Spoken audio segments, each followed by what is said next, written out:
नमस्कार दोस्तों, आप सब लोग कैसे हो। उम्मीद करती हूँ सब अच्छे होंगे और अपने लाइफ में कुछ अच्छा कर रहे हो। दोस्तों, अगर आप हमारे चैनल डिजिटल लीलाधर स्टोरी पर पहली बार विजिट किए हो तो चैनल को सब्सक्राइब कर लीजिएगा और एक लाइक जरूर कर दीजिएगा। ऐसे हाई बेहतरीन कहानियाँ आपको इस चैनल पर मिलती रहेगी।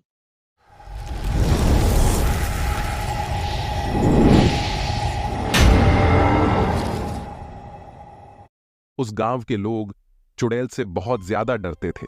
उन्हें ऐसा लगता था कि अगर वह चुड़ैल हमारे सामने आ गई तो वह हमें नुकसान पहुंचा सकती है। उन्होंने अभी तक चुड़ैल को देखा नहीं था, लेकिन उन्होंने उस चुड़ैल के बारे में बातें सुनी थीं, जिसकी वजह से वह चुड़ैल से बहुत ज्यादा डरे हुए थे। रात के समय में गांव वाले बाहर नहीं निकला करते, तो उन्हें लगता था कि यह रात के समय में चुड़ैल गांव के बाहर घूमती रहती है और अपने शिकार की तलाश में रहती है, इसलिए वह बहुत ज्यादा डरे हुए थे। एक दिन उस गांव में एक लड़की शहर से आई हुई थी। वह किसी से मिलने आई थी, लेकिन लेट हो जाने की वजह से वह गांव में ही रुक गई और उसे भी पता चला कि रात के समय में चुड़ैल बाहर घूमती है। उसने जब यह सुना तो शायद उसे इस बात पर यकीन नहीं हुआ, क्योंकि वह शहर से आई थी। उसे इन सभी बातों पर विश्वास नहीं था। वह लड़की सभी लोगों की बातें सुन चुकी थी, लेकिन उसे लगता है कि अगर यह लोग ऐसे ही डरते रहे तो जीवन में हमेशा परेशान रहेंगे। इसलिए हमें सच का पता लगाना होगा।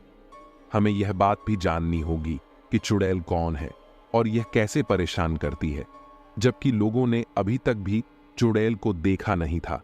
इसलिए सभी लोगों से उस लड़की ने कहा कि हमें रात के समय में बाहर निकलकर देखना चाहिए कि वह चुड़ैल किसे नजर आती है। यह बात सुनकर गांव वाले घबरा गए और कहने लगे कि हमें तुम्हारी बात नहीं माननी है, क्योंकि हमें ऐसा लगता है कि हम तुम्हारी बात मानेंगे तो किसी भी समस्या में आसानी से पड़ सकते हैं। इसलिए हम इस समस्या से दूर रहना चाहते हैं। वह गांव वाले अपनी जगह पर बिल्कुल ठीक थे, क्योंकि कोई भी जानबूझकर समस्या में नहीं पड़ना चाहता है। लेकिन वह लड़की कहती है कि मुझे इस बात से कोई फर्क नहीं पड़ता। आज मैं गांव में घूम लूंगी और इस बारे में पता लगा लूंगी। उसके बाद ही आप लोगों को समझा सकता हूं कि यह कोई समस्या नहीं है जिससे आप लोग घबरा रहे हैं। वह लड़की रात के समय में गांव में घूमती है और इस बात का पता लगाना चाहती है कि सच क्या है।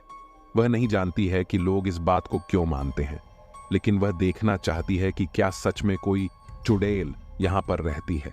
जब वह लड़की घूम रहा थी तभी उसे चुड़ैल भी दिखाई दी, जिसको आसानी से देखा जा सकता था, लेकिन उसे पहचाना नहीं जा सकता था। जब वह पास आने लगे तो वह लड़की बहुत ज्यादा घबरा गई। उसे भी यकीन हो गया शायद वह लोग सच कह रहे थे, यहाँ पर एक चुड़ैल रहती है। उसके बाद वह घर वापस चली गई जिनके पास मिलने गई थी। उसके बाद उसने सारी बातें बताई। तभी लोगों ने कहा कि हमने तुम्हें पहले ही बताया था कि यहाँ पर मुसीबत है, तो रात के समय में निकलना नहीं चाहिए। तुम आसानी से बच गए, यही बहुत है। उस दिन के बाद उस लड़की को भी विश्वास हो गया कि हमें जो कहानियां सुनाई जाती हैं शायद कुछ ऐसा सच है जिसके बारे में सभी लोग नहीं जानते, लेकिन जो देख लेते हैं वह समझ जाते हैं।